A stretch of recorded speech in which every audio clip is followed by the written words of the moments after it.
Boogeyman band coming round the bend. Is Boogeyman band. Is Boogeyman band. Greetings, fellow Fright Fiends. Thanks so much for stopping by the Horror Zone channel. I hope everyone's doing well. And my good friend Jen from Jen's Reviews from the Grave tagged me in this. This was something that was started by Sean Patrick Urshan, who does the Horror Corner. And it is top performances in horror cinema. And he started this, Jen did it, and then tagged me in it. And I was really excited to be tagged in something. I haven't been tagged in a video in a long time. So this is really tough. It's 10.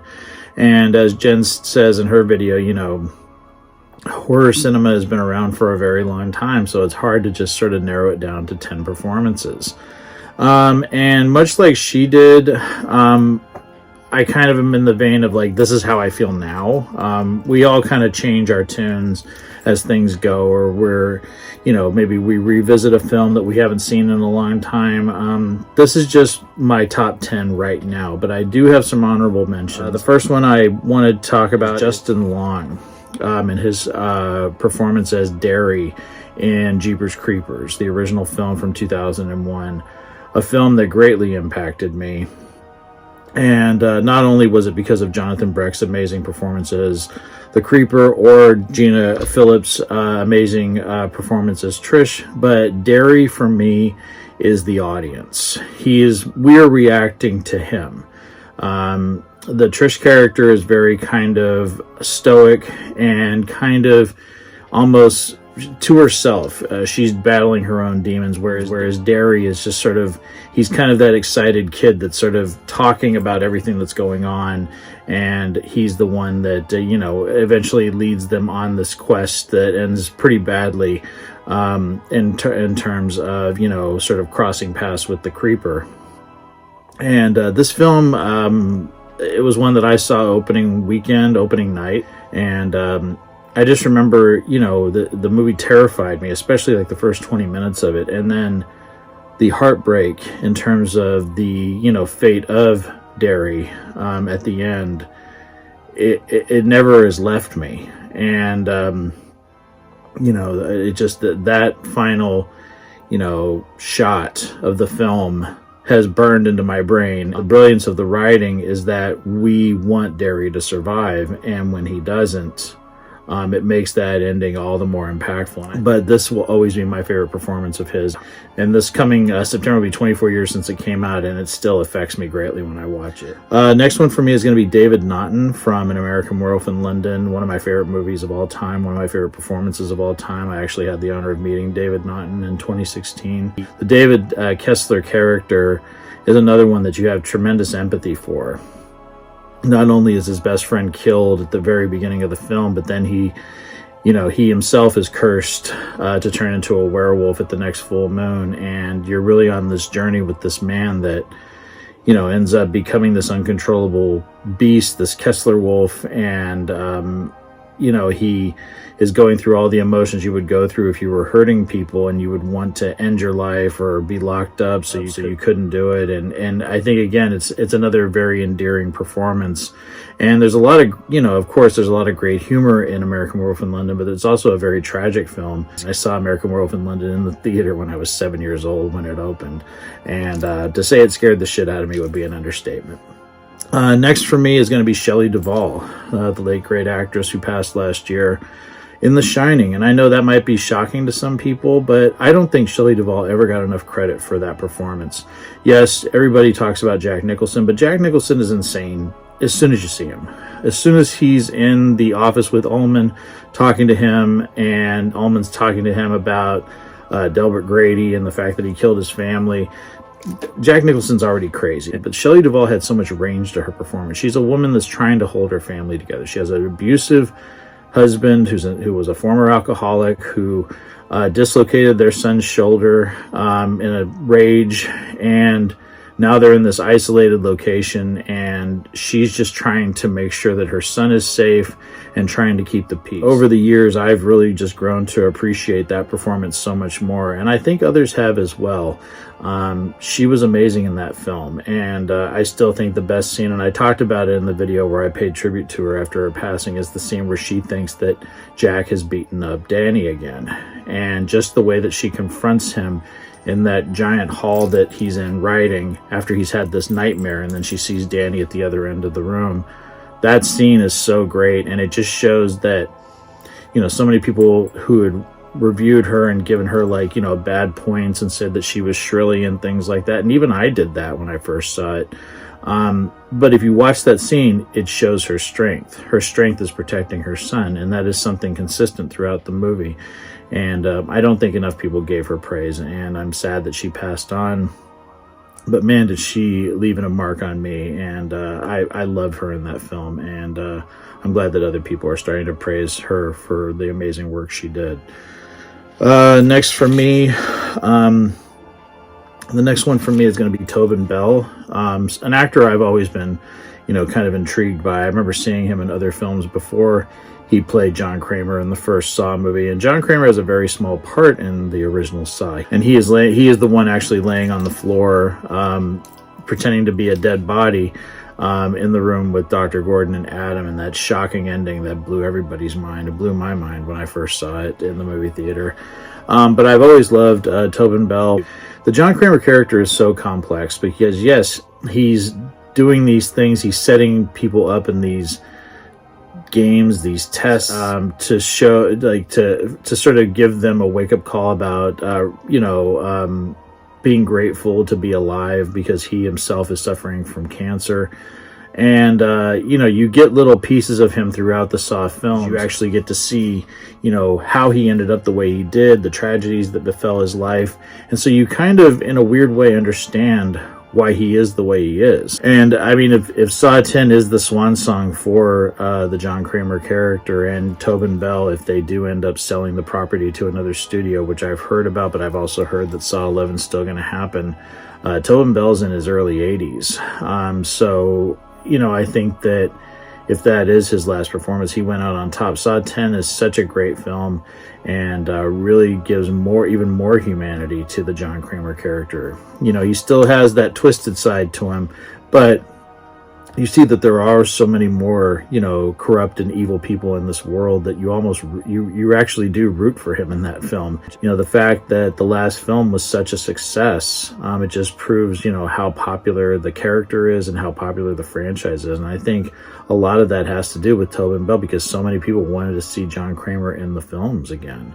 And the fact that they were able to find a way to do that after the character was killed off so abruptly in Saw 3 back in 2006, I think they did an amazing job of bringing it back and making the focus on him. But yeah, I love Tobin Bell, and I love that character, and hopefully maybe we'll get to see him play it one more time. Another honorable mention will be Keith Gordon from Christine. Of course, he played Artie Cunningham. I love that movie so much. Christine is one of my favorite John Carpenter films and always has been. I was introduced to it a little bit later in life. I had already seen Back to School and The Legend of Billie Jean before I saw Christine, and of course Keith Gordon had done those movies before. He had done Christine before those two movies. He goes from being sort of this dorky, kid that's kind of picked on by Buddy Repperton to this arrogantly confident man who's got this dark side to him now because of this car. And just the way John Carpenter directed it, and all of the elements just come together in that film with the music and just the cinematography. But Keith Gordon is terrifying, and he does so with nothing really other than just the way that he completely morphs into this different character. And I just think he's flawless in the way that he transitions. And there's some really scary moments where he really unleashes on the scene with his father, the scene with Alexandra Hall's character of Lee. There's just some really scary moments, and Keith Gordon is very intimidating. I'm always in awe of him every time I watch the film. I think it's one of John Carpenter's most underrated films and one of the best Stephen King adaptations ever made. So now we're on to my top 10 horror performances. So number 10 for me is going to be Judith Roberts, who plays Mary Shaw in the 2007 film Dead Silence, which is my favorite James Wan film, and I think it's completely underrated. And I think it's a shame that Dead Silence was not a hit when it came out. I think it could have spawned something like a Freddy Krueger style series. I just really again, it's presence. And I just love, you know, how she kills her victims by tearing their tongues out, and she has all these dolls that she could speak through and things like that. It's really, really creepy, really, really well done, and I will always praise this performance, and I don't think enough people talk about it. Number 9 for me is going to go to my favorite horror franchise of all time, and that is Friday the 13th, and this might be a shocking one for some people, but John Shepherd, who played Tommy Jarvis in Friday the 13th Part 5, A New Beginning, gives an amazing performance that nobody talks about. I love Corey Feldman. He'll always be my favorite as that character because I was a kid when I saw that. I was around his age. I'm a couple years younger than Corey Feldman, but you know, I identified with him. But John Shepherd really embodied what somebody that went through a traumatic situation like Tommy did at a very young age would be like. That character is so layered. You know, there's times where he's very withdrawn, there's times where he's very angry, there's times where he's almost psychotic, and all done seamlessly by the actor. Yeah, I just think he's absolutely brilliant, and he still scares me in the scenes where he's losing it. Just excellent acting. I hope one day I get to meet the actor and tell him just how much that performance affected me. Plus, it was the first Friday the 13th I saw in the movie theater, so maybe that has a lot to do with it too. Number 8 for me is going to be Johnny Depp, and that is in a Stephen King adaptation that I absolutely adore, and that is 2004's Secret Window, which was an adaptation of Secret Window, Secret Garden from 4 Past Midnight, and it was written and directed by David Koepp. This movie deals with a writer, short story writer, who finds out his wife is having an affair, kind of like isolates himself in his cabin by the lake, and gets a knock on his door one day from a man named John Shooter, played by John Turturro, saying that he has stolen John Shooter's story. And all the while he's trying to prove that the story came out before Shooter says that his story came out. He's sort of being tormented by this man who is just on a quest to prove that he committed plagiarism. It sounds kind of simple, but again, the strength of this movie is Johnny Depp, who is pretty much a one-man show in this. Yes, there's other actors in this, but he's isolated. He's by himself. A lot of this movie is him in this cabin by himself. He can't write. He's being tormented by this guy, and you know, he's estranged from his wife who's with this other man, so he's dealing with that. And I adore Johnny Depp. I've loved him in so many movies, but for some reason I always come back to this movie. This is just, it's kind of one of the performances where he just plays an everyman. He's not Jack Sparrow, he's not Willy Wonka, he's not Edward Scissorhands. He's just playing a guy that's kind of, you're so endeared to him because, you know, at the beginning you see that his wife's cheated on him. He's all alone pretty much. He's sleeping through most of his days, and he can't write, and he's depressed. And then he has this guy show up that just starts tormenting him, and you feel so sorry for him. And that's why the ending is such a gut punch, because you're like going, oh, I didn't see that coming. And there's little things that David Koepp does, if you watch his behind the scenes on the film, that he does with the camera that sort of tells you that things are kind of off kilter. And I thought it was really clever the way he did it. And there's some things that Johnny Depp incorporated into his performance that his kids were doing at the time that I thought were really cool. And again, the guy is a genius. I definitely recommend it to people that are fans of Stephen King, that are fans of Johnny Depp. If they haven't checked out Secret Window, definitely go and give that one a shot because it's brilliant. Number 7 for me is going to be an actor that we unfortunately lost last year that I never got a chance to talk to, and absolutely breaks my heart, and that is the late, great Tony Todd. Now, Tony Todd turned in so many great performances from, you know, the Night of the Living Dead remake, which was one of the first things I saw him in, that Tom Savini directed. He was in Platoon, he was in The Rock, he was in the Final Destination films, he was on the show 24. But for me, Candyman will always be the performance that really just blew me away. That movie scared me so bad, and I didn't see it until it came out on VHS. And so this was going to be 1993, and I remember renting it from The Warehouse. I've talked about The Warehouse before. That's where I used to rent my movies before we had a Blockbuster in our town or a Hollywood Video. And I remember watching that film because I had a huge crush on Virginia Madsen, I still do. But I remember watching that film and the setting being so realistic and the performances being so grounded and disturbing, and what Candyman represented and how he was depicted by Mr. Todd. It was just incredible.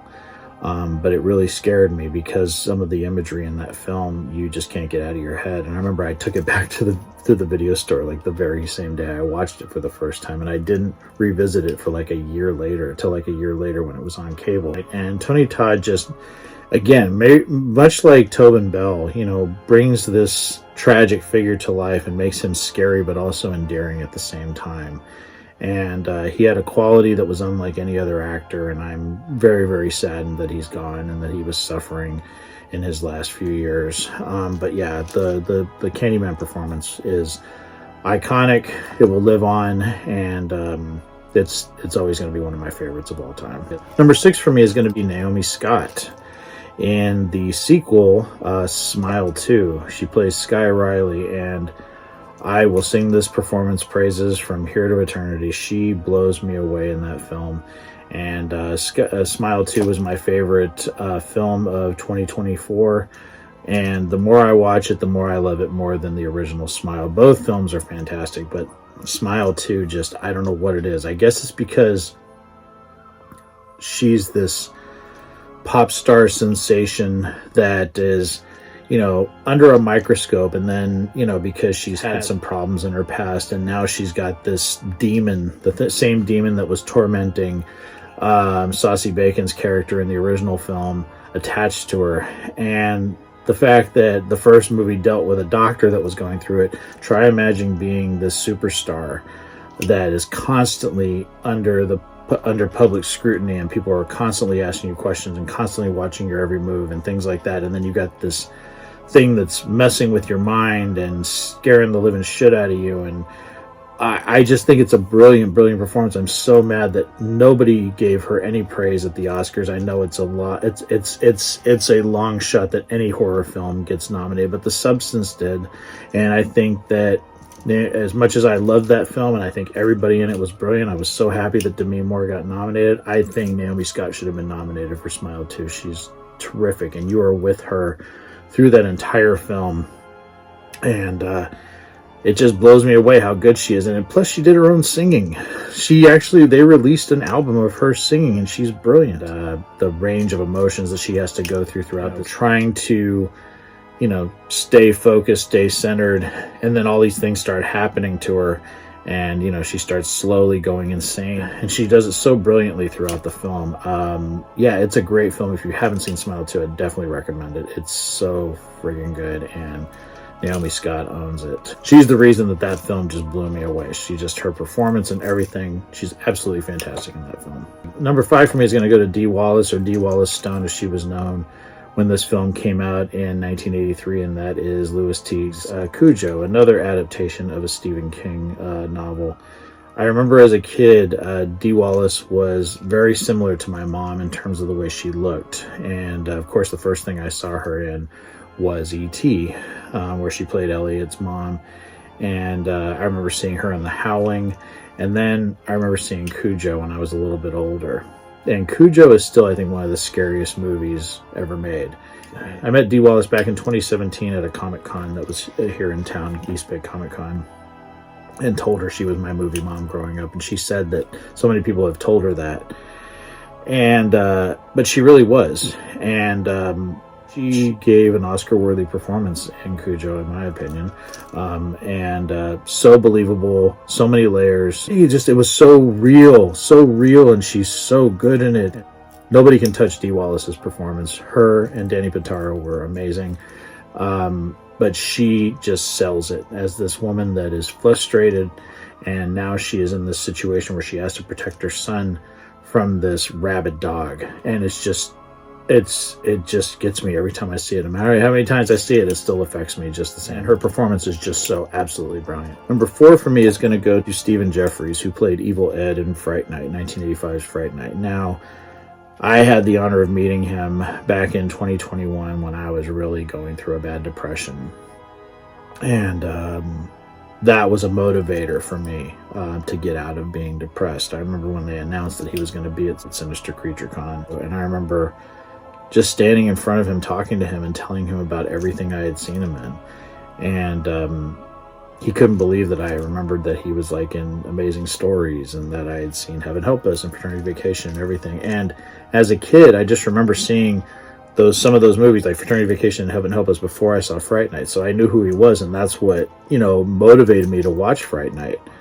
And I just loved Evil Ed because, he's so goofy and he's really masking the sadness in his life. And you really see that when he is seduced, if you want to say that, by Jerry Dandridge, the Chris Sarandon character, to the dark side and becomes a vampire. You see that all of his goofiness and joking around is really a way to mask what a sad person he is, what a lonely person he is, that he is an outcast.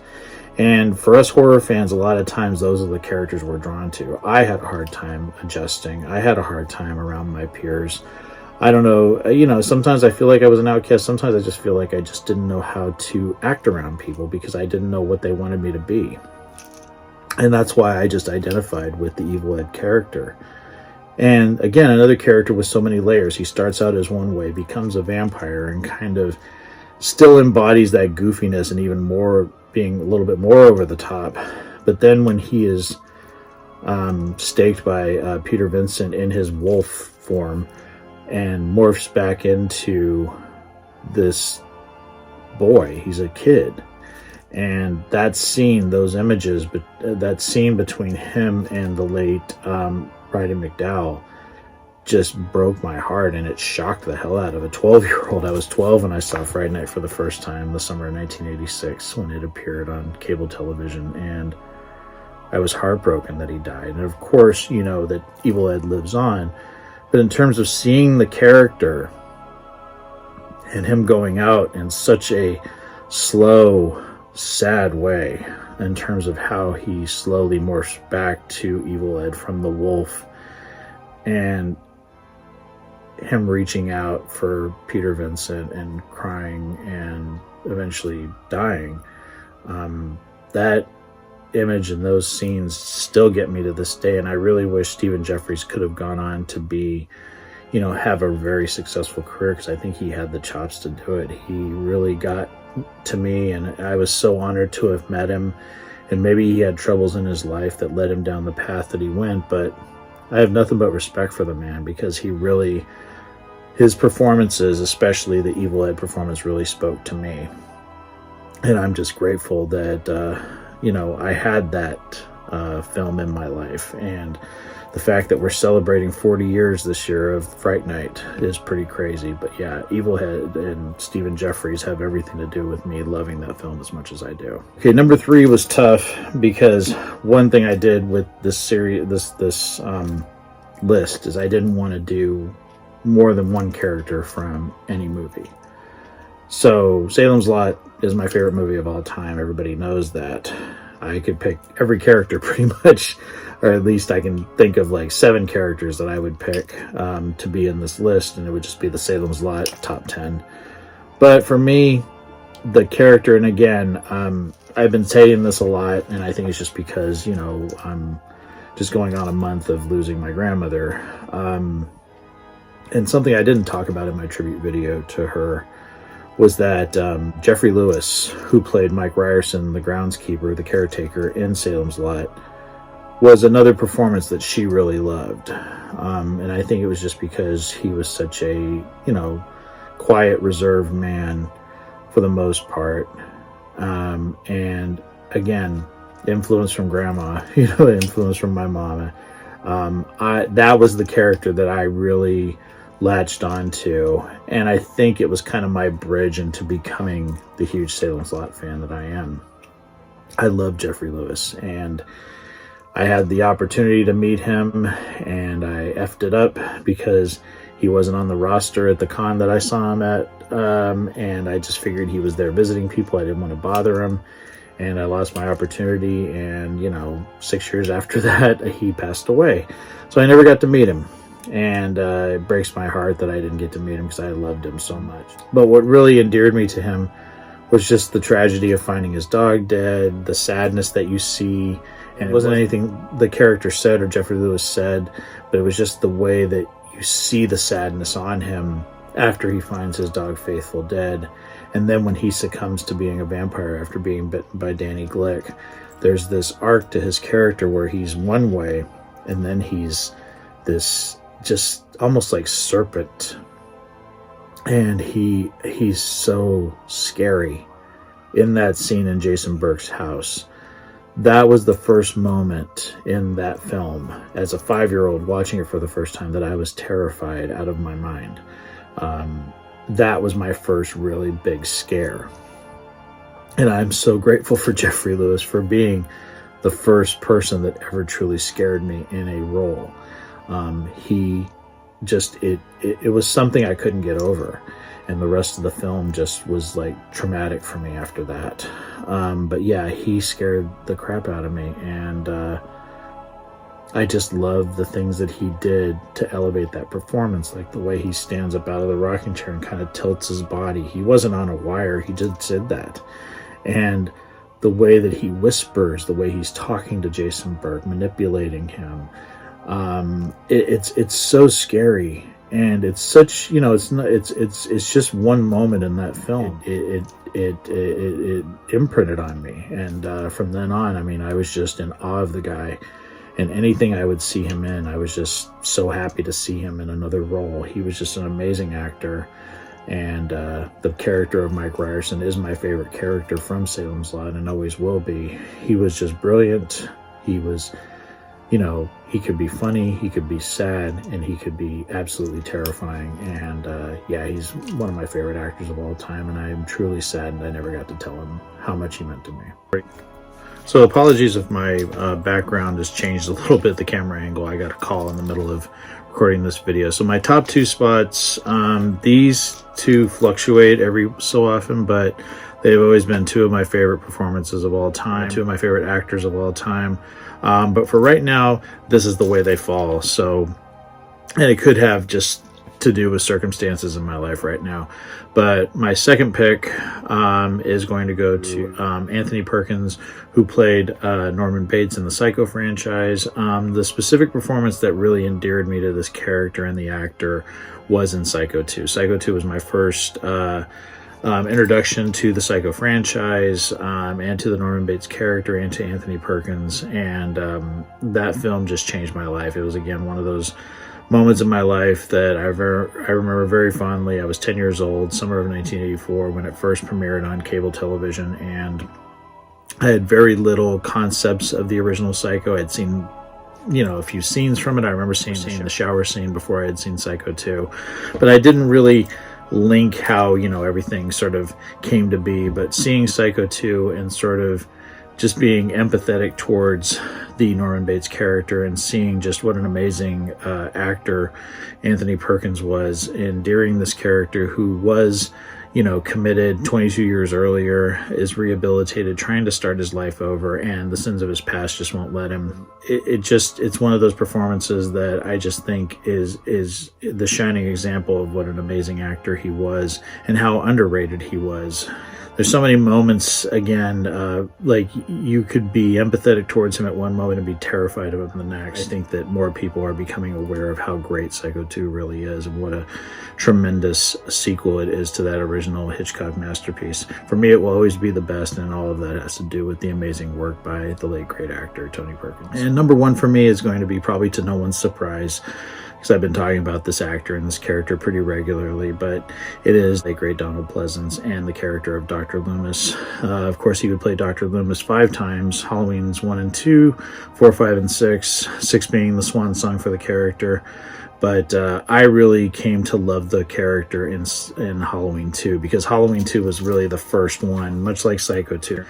I just think Donald Pleasence is so amazing as this character. And again, a lot of me becoming a fan of the character goes back to my late grandmother. I just remember her and I having conversations about the character and how she was so with him on his quest to stop Michael Myers, because he was a force of good. He was trying to right a wrong. He was trying to warn people about this impending doom, and nobody would listen to him. And that was something that frustrated my grandmother. And, you know, being an impressionable kid, it was passed on to me. And Donald Pleasence meant so much to me. And I just, there's so many moments in Halloween 2 that are my favorites, especially the final showdown between him and Michael Myers. If that was the way that they were going to end both characters, I think it was just brilliant, because it is Captain Ahab after Moby Dick. That's pretty much what it is. And the fact that Loomis took his life to stop Michael Myers just shows what a badass he was. That character is such a part of my childhood and such a kind of extension of my late grandmother that I'm very protective of him. And I just so enjoy, you know, going back and revisiting him, especially since my grandmother's passed. So I've been watching the Halloween films a lot because I feel like it's kind of like a little piece of her that I get to revisit from time to time now. So yeah, Donald Pleasence, the Dr. Loomis character, is my favorite horror movie character, horror movie performance of all time. And yeah, I don't think that's ever going to change.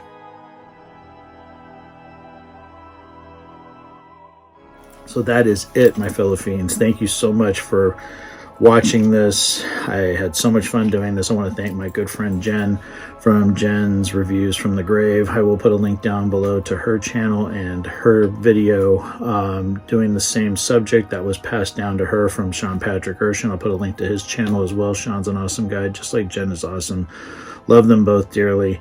And I am going to tag Rockland Graves, who just hit a huge milestone. He had 100K. He has 100,000 subscribers. So major congratulations to him. I'm also going to tag Ghost Pirate Entertainment, my friend Kanan Becker. Those are going to be the two that I tag. I would really love to hear what both of them have to say about this subject matter. Top 10 favorite horror performances. Again, this has been a lot of fun, and I hope everyone enjoyed my video, and I want to thank everyone for their continued support and kind words, and I promise I will talk to you again very, very soon. So take it easy. Stay scared as always. Peace.